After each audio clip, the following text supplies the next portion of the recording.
ഇത് ഇലയിൽ ഇങ്ങനെ പൊതിഞ്ഞുണ്ടാക്കുന്ന ഒരു സാധനം. നിങ്ങൾക്ക് ഇതിന്റെ പേരറിയോ? എനിക്കും അറിയൂല. ഞാനിതിനെ കിഴിയുണ്ടാന്നാണ് വിളിക്കുന്നേ.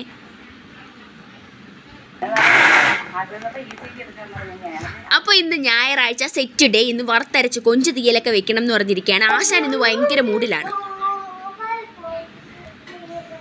വലിയ പാട്ടും ബഹളവും കാര്യങ്ങളൊക്കെയാണ്. അപ്പം പാല് വേണം എന്ന് പറഞ്ഞപ്പോൾ ഞാൻ ബൂസ്റ്റൊക്കെ ഇട്ട് കലക്കി ഒരു ഗ്ലാസ് പാലങ്ങ് കൊടുത്തു. അപ്പം അവൻ ഇത് വേണ്ടാന്ന് പറഞ്ഞു കേട്ടോ.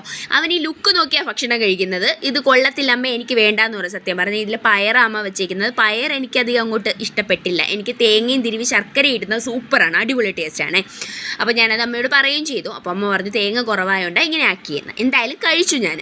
അപ്പോൾ കൊഞ്ച് തീയൽ വെക്കാനുള്ള ബാക്കി പരിപാടി നോക്കുകയാണ്. ആൻഡ് കൊഞ്ചൊക്കെ വൃത്തിയാക്കി എടുത്തു, തേങ്ങയൊക്കെ ചിരവി എടുത്തു. ആ സമയത്ത് അമ്പാടി ഒന്ന് കുറച്ച് അടിച്ച് മാറ്റിക്കൊണ്ട് പോയി.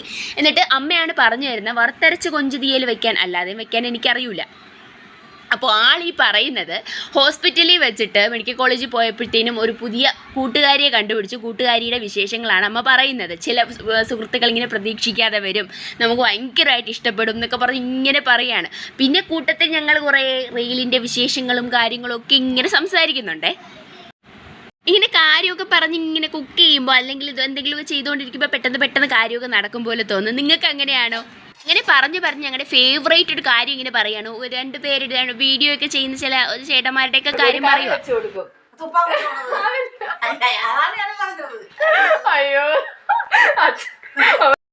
അപ്പോൾ ഇത് മീഡിയം ഫ്ലെയിമിലാണ് ഞാനിട്ട് ഇങ്ങനെ വറുത്തോണ്ടേ ഇരിക്കുന്നത്. ഞാൻ ശ്രദ്ധിച്ച് വറുത്തില്ലെങ്കിൽ പണി കിട്ടും. ഒരിക്കൽ എനിക്ക് അങ്ങനെ പണി കിട്ടിയിട്ടുണ്ട്. ഇത് പെട്ടെന്ന് കരിഞ്ഞു പോവും, നമ്മൾ അറിയത്തൂല്ല. അപ്പോൾ അമ്മ എന്തായാലും ഇടയ്ക്കിടയ്ക്ക് നോക്കുന്നുണ്ട്. കൂട്ടത്തിൽ അമ്മ തോരൻ വെക്കാനുള്ള പരിപാടി, ചീരത്തോരനാണ്. അപ്പോൾ അതും കൂടെ വെക്കാനുള്ള പരിപാടി ഇങ്ങനെ നോക്കിക്കൊണ്ടിരിക്കുക. സസൂക്ഷ്മം നിരീക്ഷിച്ച് തന്നെ വറുത്ത് ഇങ്ങനെ ഇരിക്കുകയാണ്. അപ്പോൾ ഇടയ്ക്ക് ഈ മല്ലിപ്പൊടി ഇടും. ഈ പരുവ് ആകുമ്പോഴത്തേനും മല്ലിപ്പൊടി ഇടും. അമ്മ മല്ലിപ്പൊടിയൊക്കെ ഇട്ടിട്ട് ഞാനിങ്ങനെ വറുത്ത് അങ്ങനെ മൂപ്പിച്ചെടുക്കുവാണ്. ഇതിനിടയ്ക്ക് എനിക്കിഷ്ടമുള്ള ഒരു പണി അമ്പാടി ഒപ്പിച്ചു. കൊതി തോന്നിക്കാണോ അങ്ങനെ? അല്ല ഇതന്നെ ബിരിയാണിനാണോ പ്രായമാണ്?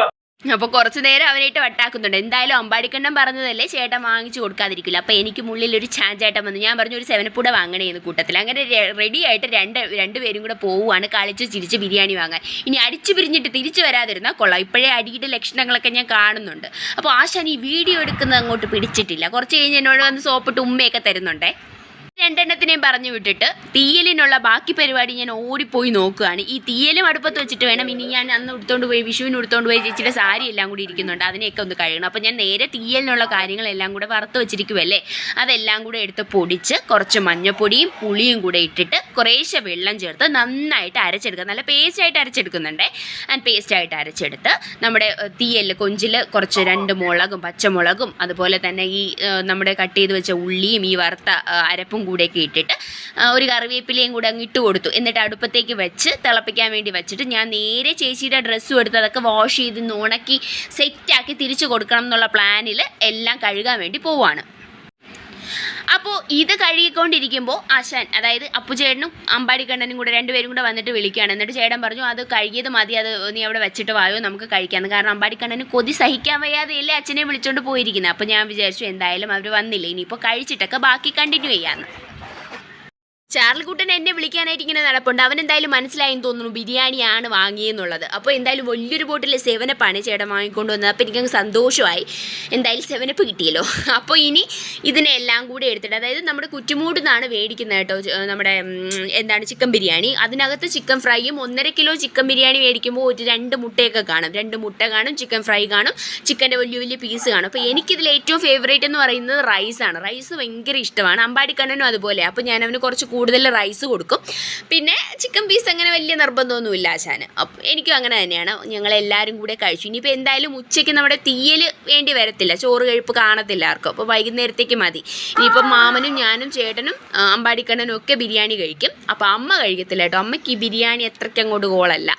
അമ്മ ചോറ് കഴിക്കും. അപ്പോഴത്തേനും നമ്മുടെ തീയലൊക്കെ കഴിച്ചിട്ടുണ്ട്. അമ്പാടി ഇതേ വൻ പാട്ടാണ്. ഇനി ഇത് കഴിഞ്ഞിട്ട് വേണം വീട്ടിലേക്കൊന്ന് പോവാൻ. അപ്പോൾ ഇത്രയേ ഉള്ളൂ സൺഡേ. അപ്പോൾ ടാറ്റാ ബൈ.